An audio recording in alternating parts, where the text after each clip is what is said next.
on the very bottom, it says that our text type is an extract from a lecture that was titled The Decorative Arts, Their Relation to Modern Life and Progress. So the title of the lecture even tells us what the relation of modern life and progress is to art.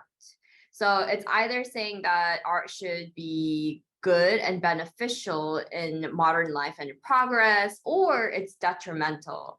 And it got it exactly right. So he is saying that art is important and it's valuable, but why, right? And why is he even talking about the importance of art in the first place? So in order to understand that, we need to understand the time setting. So 1877 is when this lecture was spoken. And contextually in America, this was the end of the Industrial Revolution. So it was after, even if nothing especially good befell the arts in consequences, meaning, okay, he knows that compared to the science, artistic work is not going to necessarily bring in a lot of money. It's not going to be economically beneficial. So he is aware that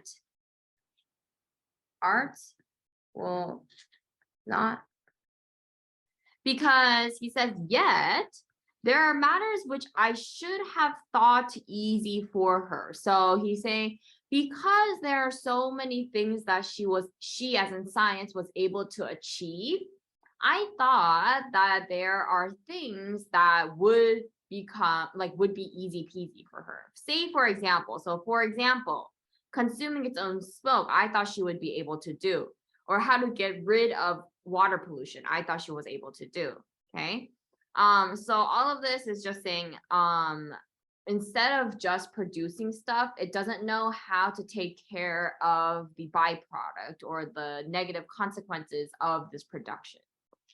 And so we see another rhetorical question, right? Anyhow, however it be done, unless people care about carrying on their business without making the world hideous, how can they care about art?